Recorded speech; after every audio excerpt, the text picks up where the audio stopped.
The proof of the concept that all mitzvahs are equal, I had explained, is based on a very interesting feature that we find with regard to law and with regard to reward.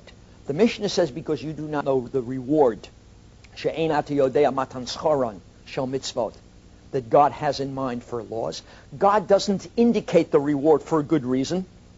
If God were to tell you how many brownie points, so to speak, you get for every mitzvah good deed, then you would be doing it for the sake of the reward and not for the sake of the mitzvah.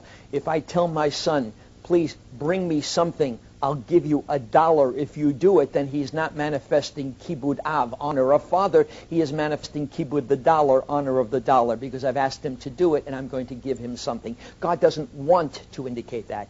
There is a reward and tell you what the reward is. However, we must know that there is a reward because that is basic Jewish theology. And therefore, in two places, God tells us there is a reward with regard to two mitzvahs. These are the two witnesses, so to speak, to the principle. And the two laws, you remember, are honor your parents and shiluach hakan, sending away the mother bird when you take the eggs. Why just these two mitzvot? Because they are defined in Judaism and in Talmud as the hardest mitzvah and the easiest. Honoring parents, if it is done correctly, those who, God forbid, have parents suffering from Alzheimer's or God knows what, know how difficult it can be to take care of parents. It is the hardest mitzvah to fulfill correctly, competently, and fully the way in which the law demands. The easiest mitzvah is shiluach hakan, sending away the mother bird. All it requires is a wave of the hand. Scat. And the Torah tells us a reward for these two. Here's the easiest, here's the hardest. Obviously, the point is, and everything else in between as well. But what is even more significant is that the specific reward mentioned for these two is identical. It is arichat yamim, length of days, laman yarichun yamecha, so that your days be lengthened. I indicate in the book that this was one of those areas of the Torah which led to confusion and led to a horrible act of heresy. There was a man, he was a scholar of some repute. His name was Elisha ben Abua, and he saw a young child fulfilling both these mitzvahs, climbing up a ladder to fulfill the command of his father to get the eggs. When he saw the mother bird sitting on top of the eggs, he shooed it away. He had just fulfilled these two mitzvahs for which the reward is arichat yamim. He came down, he fell, and he hit his head, smashed his skull, and he died. Elisha ben Abua became Acher. We call him Acher, the other. We don't even identify him by his original name any longer because he changed. Remember what we said when a change of name represents a change of personality, a change of identity. It was Rabbi Akiva who explained that the real meaning of this reward is not length of life on this earth, but length of life in Olam Haba. Actually, when God uses a term, it must be applicable in a way that makes sense when you know you're talking about Him. And for God, certainly a few years on this earth is meaningless. For the infinite God, when you say length of days, it must speak in infinite terms. Laman yarichun yamecha.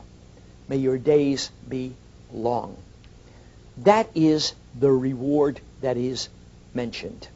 You remember reading in the book that although all mitzvahs are equal, there seem to be 10 that are greater than any other. We speak of them as the 10 commandments. How could God single out 10 if I said all are treated equally? And the response, of course, is these are not 10 commandments. Nowhere does it say aseret ha-mitzvot, the 10 mitzvot, but rather aseret ha-dibrot. Dibrot are statements and statements are principles. And these 10 actually synopsize all the 613 mitzvot. 613, 6 and 1 is 7 and 3 is 10. The 613 are in fact at their heart the 10, and Sajigon wrote a book indicating how every single one of the mitzvahs of the 613 can be subsumed under a heading of a principle. Everyone is linked. That's a big job. That's something that I recommend that you do on your own, follow up on it, and see which mitzvot are connected with which principle. When God gave the 10 principles, I hope we'll be able to say 10 principles from now on instead of 10 commandments, there was a sequence in which he gave them and a story connected with it.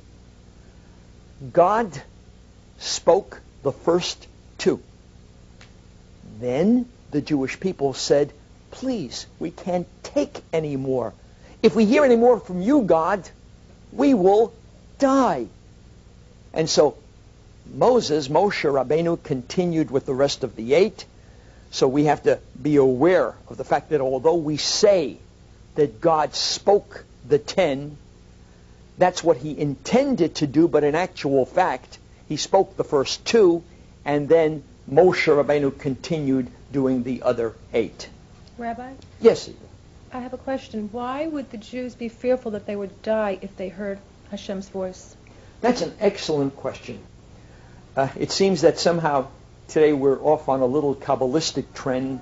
Let's continue that by giving an answer that is found in Kabbalah that addresses precisely this very significant question. I think the best way to explain it is by reminding ourselves of what death is as opposed to life. We've already spoken about that. Death is separation of 2 things that during life are together. The body and soul are able to work out a wonderful relationship.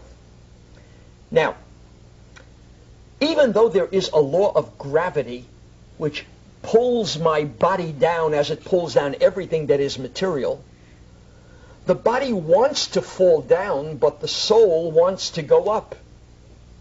The soul wants to return to where it came from. Hence, I am able to stand and to move about because I have a neshama. The moment the soul departs, and by departing it goes back where it came from, goes back up to God, its source, the body has its natural inclination to return to the source whence it came from, back to the ground. And so the body then falls down dead. What we really mean is everything returning to its source. Now, I'm going to create a new term. I haven't heard of it yet. I know that Newton spoke of the law of gravity. That means material things return to their source down below. Things fall down. The apple, and not only the apple, the body, etc. But the neshama, the soul, wants to go up to God. Normally, the soul is held in check by the body, which keeps it down. If you will imagine for a moment that God is a magnet drawing the neshama, normally that magnet is pulling and saying, come back home, eventually the soul will. When God was so close to the Jewish people, when God addressed us, when he spoke to us, and I don't know what that experience is, you don't know what that experience is, we haven't had it yet, but the Jewish people did have it at Sinai. God spoke. Could you imagine the souls of the Jewish people jumping out of their bodies? I would say not law of gravity, but law of neshama'ality. There's no such word, I just made it up. Law of neshama'ality. The soul striving to go back to God, and now the force of the magnet is so great because God is there. The Jewish people said, if you speak to us any longer and we have this close kinship with God for any more period of time, our souls will jump out of our bodies and join God. And then, of course, we will be dead. Not death in a punitive way. Not that they were afraid in terms of a horrible thing, but they were saying, we will no longer be alive because our neshamas will jump out of our bodies and go to God as a result of that experience of being closer to God than anyone has ever been before. That's what they meant when they said, if we hear any more from you, we will die.